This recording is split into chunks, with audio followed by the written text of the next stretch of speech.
네, 생명존중 지금 우리가 10주차 강의, 대학 내 폭력 문제를 갖다 다루고 있는데요. 그 중에서 우리가 바로 요 전 시간에 1교시에는 선후배 간의 그 행사가 되는 물리적 폭력, 그리고 또 대학 내에서 일어나는 성폭력의 문제를 갖다가 같이 이제 다루었습니다. 네. 그리고 마지막 부분에서는 특히 이제 수업 중 또는 강의 중에 일어나는 교수들에 의한 이런 이제 폭력, 성폭력의 문제, 특히 이제 성적인 그런 이제 언사라든가 이런 부분들이 이제 등장을 했었죠. 예, 이번 시간에는 대학 내 연인 간에 일어나게 되는 또 캠퍼스 커플이라든가 사이에서 일어날 수 있는 데이트 폭력에 대한 이야기를 같이 한번 해보도록 하겠습니다. 자, 데이트 폭력이란 그럼 무엇인가? 데이트 폭력, 이렇게 보통 정의를 합니다. 데이트 폭력은 친밀한 관계에 있는 연인이라든가 또는 친구 등이 상호간 합의 없이 일방적으로 행하는 신체적 또는 정서적 그리고 성적 폭력을 갖다 우리가 데이트 폭력 이렇게 이야기합니다. 이 데이트 폭력에 있어서는 NO라고 분명하게 얘기를 했음에도 불구하고 그것을 안 돼 라고 받아들이지 않고 그리고 상대방의 동의가 없이 사랑을 강요하면서 그러면서 가해지는 그런 이제 폭력들 이런 것들을 바로 데이트 폭력이라고 이야기를 하는 것이죠. 바로 이런 데이트 폭력, 이 데이트 폭력에는 크게 4가지 유형이 있다고 합니다. 그 데이트 폭력의 4가지 유형은 첫 번째가 신체적으로 가해지는 폭력. 손발로 폭행을 한다라든가 목을 조른다라든가 또는 흉기로 위협을 한다라든가 등등의 이런 것, 신체적으로 가해지는 폭력. 두 번째가 성적으로 가해지는 폭력이에요. 강제로 성행위를 한다라든가 또는 성관계 영상을 갖다가 촬영을 하고 그것을 유포하겠다라든가 등등 협박을 하고 하는 이러한 문제가 있고요. 세 번째는 정서적인 폭력입니다. 폭언을 하거나 또는 무시를 하거나 통제를 하거나 감시를 하거나 또는 협박을 하거나 또는 자해를 함으로써 상대방에게 공포감을 갖다 주게 되는 이러한 부분을 갖다가 전부 정서적인 폭력 이렇게 이야기를 하고요. 또 데이트 폭력 중에 또 한 가지가 뭐냐면 이제 경제적인 폭력이에요.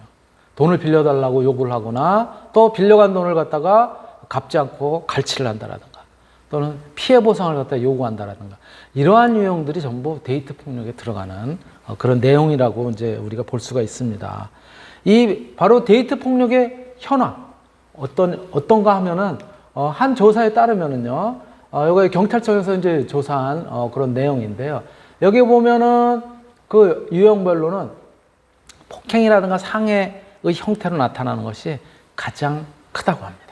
그리고 체포, 감금, 협박이 있고 기타 극단적인 경우에는 살인까지 일어나는 그런 이제 경우가 있다고 하네요. 해마다 요거 최근에 자료가 없어가지고 2017년까지 나왔었던 그런 이제 자료를 참고를 했는데요. 2013년 이후에 2017년까지도 지속적으로 지금 그 건수가 데이트 폭력으로 인한 그런 이제 건수가 이것도 입건된 건만이에요. 입건된 건수가 계속 증가하는 것들을 갖다 이제 볼 수가 있고요. 요거는 2017년까지 그랬었는데 18년, 19년을 거쳐가지고 2020년이 지난 최근에까지도 계속 증가하는 걸로. 다만 이제 발표는 없었지만은 코로나로 인해서 만날 기회가 서로 적어지다 보니까는 작년 그리고 올해는 감소한 것으로 이렇게 알려져 있어요. 그러한 부분을 갖다 이제 우리가 확인을 할 수가 있고요. 또 바로 이러한 이제 데이트 폭력의 문제, 이 데이트 폭력의 문제는 그 원인이 어디 있느냐? 원인은 첫 번째 데이트 폭력에 대한 인식이 부족하다라는 거예요. 남녀 사이의 의사소통의 불일치라든가 또는 한쪽의 열등감이나 자괴감, 또 성격 장애, 어떤 경계선 또는 반사회적인 성격 장애, 뭐 이런 것들이 있을 경우에 이런 이제 데이트 폭력이 일어날 수 있고요. 또 서로 간에 대한 신뢰 부족에서 이제 발생할 수 있다는 거예요. 다른 데이트 상대를 몰래 만난다라든가 그렇게 의심을 하거나 또는 상대방에 대한 집착이라든가 또는 집안 환경 이런 것들이 데이트 폭력을 갖다가 불러일으킬 수 있다고 이야기를 하고 있고요. 세 번째는 개인의 정신적인 문제들. 예, 특히 상대를 소유의 대상이라고 그렇게 이제 착각하는 이런 데서 데이트 폭력이 발생할 수 있다는 겁니다.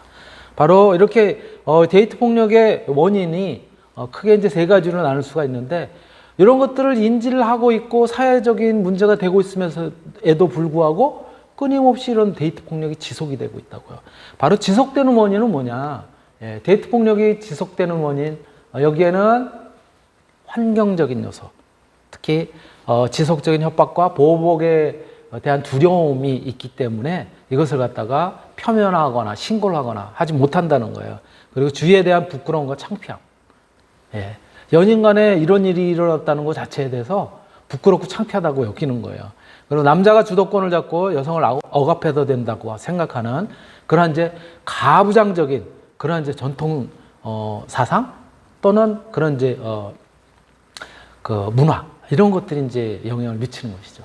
그리고 애정관계라는 특성에 비춰봤을 때 주위의 도움을 청하거나 주위의 어떤 그런 해결을 갖다 바란다고 하는 부분이 굉장히 좀 어렵다는 거죠. 바로 이러한 이제 환경적인 요소가 있고요. 덧붙여서 주요 피해자인 여성적인 시각도 또 어떤 부분에서는 이 폭력을 갖다 지속하는 원인으로 작용을 하고 있어요. 바로 뭐냐면은 거기에는 가해자에 대한 어떤 미약한 처벌 이런 것들이 사실은 이제 데이트 폭력이 지속되는 그런 이제 원인 중에 하나가 될 수가 있고요. 또 그 이외에는 또 여성 혐오라든가 그런 이제 분위기 확산 이런 것들에 의해서 일어날 수 있는 그런 문제고요. 또 범죄자 등에 대한 관리 부재 이런 것들이 이제 여성들 주로 이제 피해자의 그 측면에서 본다면은 바로 이러한 요인들에 의해서 폭력이 지속이 되는 것이 아닌가라고 그렇게 이제 바라보고 있고요. 바로 이러한 데이트 폭력에 의한 가해자의 특징은 뭐냐면은 가해자는 이런 특징을 갖다 가지고 있어요. 주로 이제 데이트 폭력에서 가해자들이 반드시 그런 건 아니고 많은 경우에 이제 남성들이 주로 이제 가해자인데 이 경우에 특징이 뭐냐면은 폭력의 원인을 상대 여성에게 전가를 한다는 거예요. 자기가 원인을 제공한 것이 아니라 상대방이 뭐 의심을 사게 했다라든가 또는 뭐 자존심을 건드렸다라든가 이렇게 상대방에게 전가를 하고 또 상대를 자신의 소유물로 인식을 한다는 거예요. 그런 이제 아까도 잠깐 말씀을 드렸지만 가부장적인 그런 사고가 여전히 팽배해 있다는 거예요. 그리고 자기 변명이라든가 합리화 그리고 정당화하고자 하는 그런 이제 성향이 있고요. 또 피해자를 자기 통제하에 두려고 하기 때문에 협박을 한다라든가 이러한 경향이 있다는 거예요. 그에 비해서 또 이 피해자의 특징은 또 뭐냐면은 가해자의 폭력 원인에 대해서 그 원인을 자기가 잘못한 점도 있다라고 생각을 한다는 거예요. 사실은 이러한 폭력의 문제는요, 피해자에게 원인이 있는 것이 아니라 가해자가 절대적으로 잘못했다는 거예요. 지난 시간에 그 미투에서 성폭력에 관련된 그런 부분들도 이제 피해자가 문제가 아니라 가해자가 문제라고 하는 부분을 분명하게 이제 말씀을 드린 바가 있는데요. 바로 자기 자신에게도 그런 원인을 제공한 문제가 있다라고 생각한다는 거예요. 전혀 그렇지 않다는 거죠. 그리고 관계를 단호히 끊는 것에 대한 죄책감 이런 것들을 가지고 있기 때문에 이 데이트 폭력이 지속되는 것들 갖다 이제 막기가 어렵다는 거죠. 또 경우에 따라서는 취약한 심리 상태 그리고 가해자의 집착을 쟤는 나를 그래도 사랑하고 있기 때문이야. 이렇게 애정이라든가 또 다른 측면에서는 나에 대해서 뭐 내가 하는 행위에 대해서 질투를 하고 있나 보지? 그러기 때문인가 보지? 라고 생각하는 부분도 있다는 거예요. 전혀 아니라는 거죠. 폭력은 폭력일 뿐이라는 거예요. 폭력은 범죄라는 거예요. 그런 부분을 분명하게 우리가 인식해야 될 필요성이 있고요. 자, 그렇다면 데이트 폭력을 예방하거나 또는 일어났을 때 어떠한 대책을 갖다가 우리가 이제 강구를 해야 되는지 거기에 대해서 같이 한번 살펴본다면은 개인적인 차원에서의 예방이라든가 대책은 상대방의 폭력 성향을 평소에도 우리가 사랑하는 관계, 연인 사이에서 그런 것들을 일부러 의심을 하고 그럴 필요는 없지만 그래도 혹시나 라고 하는 그런 부분들은 평소에 그 성향을 갖다가 파악해 둘 필요가 있다. 그리고 상대방과 평소 성과 관련된 그런 부분까지도 진지하게 대화를 할 필요가 있다. 그리고 상대방에 대한 섣부른 믿음이라든가 이러한 부분에 대해서는 유의할 필요가 있다는 거죠. 그리고 사회적 차원에 있어서는 어떻게 해야지 이 데이트 폭력이 없어지고 또 예방을 할 수가 있는가 하면은요, 데이트 폭력에 대한 대학이라든가 사회 구성원의 인식이 필요하다는 거예요. 분명하게 데이트 폭력이라고 하는 것도 연인 간에 일어나지만은 두 사람만의 문제가 아니라 이것은 폭력의 문제다라고 해서 그래서 이 어떤 조직 내에서도 분명히 이런 것에 대한 해결책 또는 예방책 이런 것들을 가지고 있어야 된다는 거예요. 그리고 잠재적 가해자 및 피해자인 남녀, 부모를 포함해서 이 사람들에 대한 다양한 교육 그리고 프로그램을 통해서 데이트 폭력이 심각한 또 이거는 범죄다라고 하는 부분을 알려야 될 필요성이 있다는 것이죠. 그러한 것들이 있고요. 자, 데이트 폭력 이후에 그러면 여성들은 어떠한 인식들을 갖다가 가지고 있는지, 이 데이트 폭력 이후에도 여전히 데이트 폭력이 사회에서 일어나고 있는 거는요, 피해자의 약 40%가 폭력 이후에도 관계를 지속한다는 거예요. 연인 관계를 지속한다는 거예요. 이거 문제 아닐까요? 이 신체적 폭력이라든가 이러한 이제 폭력이 일어남에도 불구하고 관계를 유지하는 이유에 대해서는 첫 번째, 헤어질 만큼 심각하지는 않은 것 같다 라고 하는 게 60%래요. 한 조사에 따르면. 그리고 두 번째, 아까도 약간 언급을 했지만 나도 잘못한 부분이 있었던 것 같다 라고 얘기한다는 거예요. 그리고 세 번째, 참고 견디면 변할 것이라고 생각을 한다. 그래서 관계를 지속한다는 거예요. 네 번째는 그 사람을 사랑했기 때문에 쉽게 끊을 수 없다. 다섯 번째가 좋을 때는 잘해주니까 라고 하는 이러한 생각을 갖다가 가지고 있기 때문에 데이트 폭력이 지속이 된다는 거예요. 그리고 관계를 지속을 하니까 데이트 폭력도 지속이 될 수밖에 없는 거죠. 근절이 안 되고 이러한 부분들이 이제 분명하게 있다는 것이죠. 자, 실제로는 데이트 폭력들이 어떠한 형태로 일어나게 되는지 한번 우리 영상을 한번 보실까요? 술에 취한 20대 남성이 길가에서 여자친구를 무차별 폭행하다 못해 트럭을 몰고 돌진했습니다. 보다 못한 시민들이 직접 나선 후에야 난동은 끝이 났습니다. 신지원 기자가 단독 보도합니다. 길에서 전화하던 남성이 옆에 있던 여성에게 마구 발길질을 합니다. 벽으로 밀어붙여 주먹을 휘두르더니 도망가려는 여자의 옷을 잡아당겨 바닥에 내동댕이 칩니다. 쓰러진 여성의 얼굴을 또다시 발로 차고 정신을 잃은 듯한 모습에도 아랑곳하지 않습니다. 입이 완전히 다 피투성이었어요. 피하게 좀 하느라고 제 셔츠에 피가 좀 많이 묻었었어요. 어제 새벽 서울 신당동에서 22살 손모 씨가 술에 취해 여자친구를 무차별 폭행한 겁니다. 손 씨는 주변에 있던 시민들이 여성을 피신시키자 이번에는 트럭을 몰고 돌진했습니다. 만취한 남성은 트럭을 몰고 여자친구의 뒤를 쫓았습니다. 이렇게 좁은 골목을 막무가내로 지나면서 시민들이 황급히 대피했고 인도에 설치된 펜스도 완전히 훼손됐습니다. 결국 보다 못한 시민들이 직접 나서 손 씨와 추격전까지 벌인 끝에 경찰에 붙잡혔습니다. 일단 폭력 자체가 제가 나쁘다고 생각이 들고 아무도 안 도와주면 그 여자는 죽을 것 같아서. 당시 손 씨의 혈중 알코올 농도는 면허 취소 수치에 해당하는 0.165%. 경찰 조사 결과 손 씨는 피해 여성과 1년 넘게 교제하면서 불화를 겪어온 것으로 드러났습니다. 평상시에 좀 이렇게 사이가 좀 안 좋았는 모양이에요. 평상시에 있던 그 감정이 술 한 잔 먹다 보니까 이제 폭발해서 그런 게 아직 피해자 조사를 못했기 때문에. 경찰은 손 씨를 특수폭행과 음주운전 등의 혐의로 입건하고 범행 동기 등을 조사하는 대로 구속영장을 신청할 방침입니다. YTN 신지연입니다. 이게 사랑하는 사이에 연인들 간에 일어날 수 있는 일인가요? 이거는 범죄죠, 범죄. 뭐 우리가 이름을 데이트 폭력이라고 표현을 했지만 사실 이거는 범죄예요, 범죄. 폭행이라고요, 폭행. 예, 이런 일이 있어서는 절대로 안 되겠죠. 또 이러한 부분들이 혹시라도 어떤 있게 된다면은 이거는 반드시 신고를 하고 분명하게 관계에서 단절해야 될 그런 필요성이 있는 것이죠.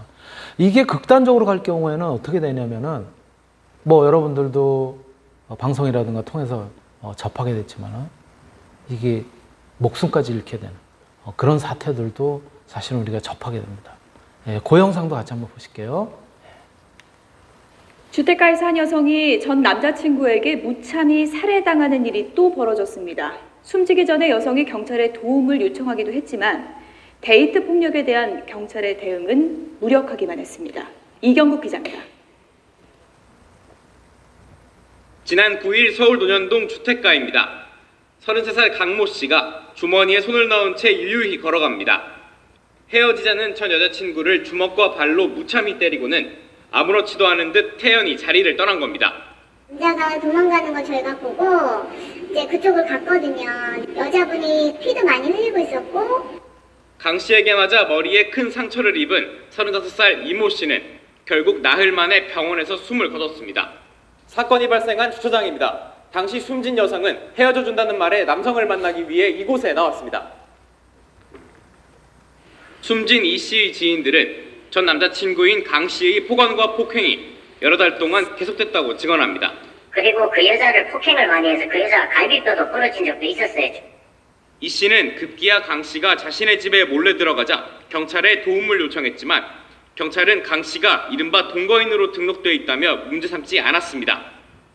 남성이 폭행이 아닌 다른 사건으로 수배돼 있어 파출소로 데려가긴 했지만 벌금을 내자 풀어줬습니다.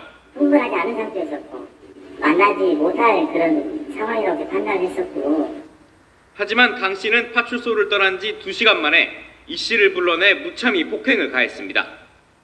경찰은 두 사람이 연인관계였고 예측할 수 없던 일이었다고 해명했습니다. 퇴임함으로써 오히려 화를 더 부는 일이 있잖아. 그럴 때시 남녀 간의 관계가. 하지만 경찰의 대응을 비판하는 목소리도 작지 않습니다. 동거인이라고 생각을 하신다면 가정폭력 범죄 특례법에 의거해서 긴급 임시조치라는 그런 조치도 취할 수 있었음에도 불구하고 지난해 4월에도 서울 가락동에서 남성이 헤어진 여성을 살해하는 등 최근 5년 동안 이른바 데이트 폭력으로 벌어진 살인이나 살인 미수는 467건에 달합니다. 그저 연인 사이의 일이라는 무관심 속에 또 한 명의 여성이 안타깝게 세상을 떠났습니다. YTN 이경국입니다. 네, 친족 간에 일어나는 또는 가정 내에서 일어나는 그런 이제 폭력도 이거는 이제 범죄 행위라고 해서 그래서 처벌하고 하는데 이게 연인 간에 일어나는 일이라고 해서 이거를 갖다가 이렇게 조금 전에 인터뷰에 있었던 것처럼 이게 사실 개입하기 어렵다라고 하는 거는 이거는 조금 우리가 다시 한번 이제 생각해 봐야 될 그런 문제이죠. 그래서 선진 외국에서는 굉장히 엄격하게 처벌을 하고 있어요. 영국 같은 경우도 클레어법이라고 하는 이러한 이제 법에 의해서 이거는 2009년에 자신의 전 남자친구에 의해서 살해당한 클레어 우드라고 하는 그 여성의 이름을 따가지고 영국에서도 이 법을 갖다가 제정을 해서 그래서 가정폭력 전과라든가 또는 그런 이제 폭력과 관계된 그런 부분을 갖다가 조회할 수 있게 했고요. 그거에 의해서 이제 처벌을 갖다 이제 할 수 있도록 한 것이죠. 미국에서도 여성폭력 방지법이라고 하는 이름으로 1990년에 캘리포니아주에서 스토킹 금지법 이런 것들을 제정해서 마찬가지로 이제 데이트 폭력 이런 것들을 갖다가 분명하게 처벌을 하도록 되어 있고요. 호주 같은 경우에도 신체 공격이라든가 스토킹 또 폭력 위협 이런 것들을 형사상 범죄로 그렇게 규정을 하고 있어요. 우리도 하루속히 이 데이트 폭력과 관련해 가지고는 이 처벌법 또 이와 관련된 법들이 제정이 돼야 되는데 아직도 좀 미진한 그런 상태입니다. 그 부분 같이 어떻게 진행이 되고 있는지 영상 또 보시겠습니다. 네, 최근 데이트 폭력으로 인한 피해가 늘고 있습니다. 데이트 폭력 건수는 한 해 8,000건 이상이고 목숨을 잃는 피해자들도 40명을 넘는다고 합니다. 가해자들을 격리하고 처벌도 강화해야 한다는 목소리가 커지고 있습니다. 김태훈 기자입니다. 30대 여성 최모 씨는 지난 3월 사귀던 남성에게 헤어지지 못할 바에 죽겠다고 말했다가 의자로 머리를 가격당했습니다. 정말 죽는다고 하는데 살리려고 던져서 맞았다. 이렇게 주장을 하는 거예요. 둘은 헤어졌지만 남성은 아직도 최 씨를 찾아옵니다. 그리고 여자친구라고 해서 그냥 무조건 그냥 기가 자체 외에는 아무것도 해주지 않고 항상 얘기가 언제 둘 사이가 또 좋아질지 모르는데 뭐 이런 식인 거예요. 사귀는 연인 또는 헤어진 연인 사이 등에서 발생한 이른바 데이트 폭력 건수는 3년 전부터 꾸준히 증가해 지난해 8,000건을 넘겼지만 가정폭력이나 성폭력과 달리 관련 법이 없어 가해자를 격리 조치할 근거가 없습니다.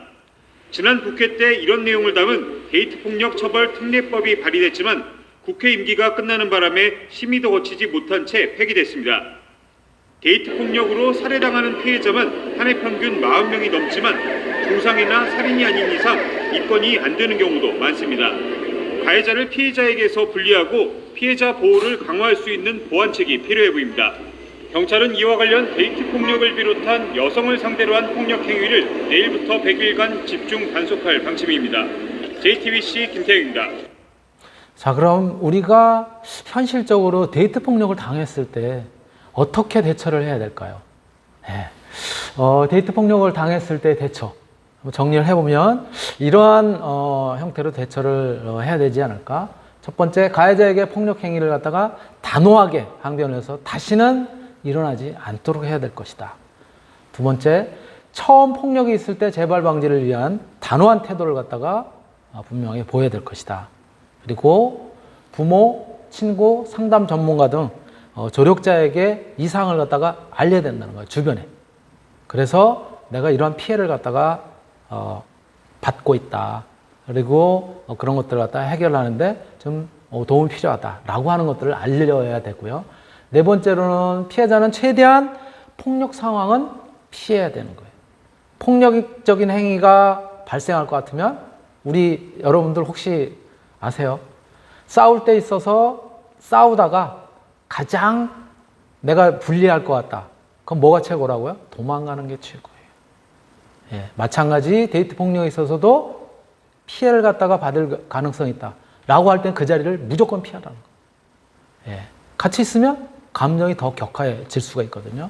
예, 그런 얘기고요. 학교, 직장, 길거리에서도 혼자 있는 것은 가능하면 이제 피해야 될 필요성이 있는 거고요. 또 가해자를 만날 일이 있어도 혼자는 절대로 만나지 말아야 된다. 예, 폭력의 속성을 갖다가 가해자가 이해하도록 전문가의 도움이 필요하다는 거고요. 또 집과 학교 또는 직장에 오가는 시간, 그리고 그 길, 경로 이런 것들을 바꿔서 접촉하는 시간을 갖다가 줄일 필요가 있다는 거예요. 그리고 가해자의 용서를 갖다 비는 그런 행위라든가 또는 설득 이런 데 흔들리는 그런 모습을 보여서는 절대로 안 된다. 이것은 데이트 폭력도 뭐라고요? 범죄다. 예, 범죄 행위라는 거요. 그런 부분을 분명히 이제 우리가 명심해야 될 필요성이 있는 것이고요. 자, 그렇다면 데이트 폭력이 일어났을 때 어떤 지혜를 갖다가 발휘해야 될까요? 영상 한번 보실까요? 이 영상은 실제 경찰청 신고 전화를 바탕으로 제작되었습니다. 경찰입니다. 무슨 일이세요? 네, 여기 그 육교 있는 근처에 있는 모텔인데요. 짜장면 집이에요. 짜장면이요? 혹시 남자친구한테 맞았어요? 네. 짜장면 집이라고 말하면서 저한테 말하시면 돼요. 모텔 이름이 뭐라고요? 여기. 모텔? 네. 그게 부근에 있는 건가요? 네. 아, 여기 502호예요.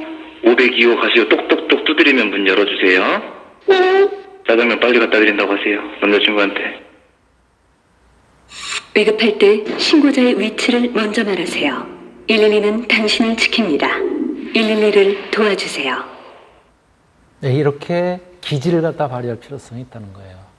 그 상황을 거기에 직접적으로 대구서 신고를 하면 그러면은 진짜 폭력이 더 심해지겠죠. 이렇게 슬기롭게 혹시 이런 상황이 벌어지더라도 신고를 안 하는 것처럼 다른 표현을 쓰더라도 이렇게 할 필요가 있다라고 하는 그런 이제 그 영상이고요. 경찰청에서 만든 거라고 합니다. 네. 그리고 자, 우리 그러면 사랑이란 가면 속의 데이트 폭력 어떻게 우리가 대처를 하고 또 어떠한 내용일지를 다시 한번 정리해서 보도록 하겠습니다. 네.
네, 데이트 폭력, 사랑이란 가면 속에서 가려진 그런 곳에서 자행이 되는 그런 폭력이라는 거죠. 연인 또는 사랑하는 사이에서 절대로 폭력이 있어서는 안 되겠죠. 우리가 오늘은 대학 내에서 일어날 수 있는 여러 가지 유형의 폭력의 문제 다뤄봤습니다. 선후배 간의 물리적인 폭력, 그리고 어떤 캠퍼스 내에서의 성폭력, 뭐 수업이 되든 또는 동아리 활동이 되든 선후배 간에 일어날 수 있는 그런 성폭력의 문제, 그리고 연인들, 동료들 간에 일어날 수 있는 데이트 폭력, 이러한 문제들을 갖다 대학 내에서 일어날 수 있는 그런 이제 폭력의 문제로 같이 한번 다뤄봤고요. 우리가 폭력은 절대로 어떤 일이 있어서는 곤란하겠죠. 그렇죠? 어떠한 형태로 해도. 오늘은 대학 내의 폭력을 같이 한번 다뤄봤고요. 제가 준비한 내용은 여기까지입니다. 네, 마치겠습니다.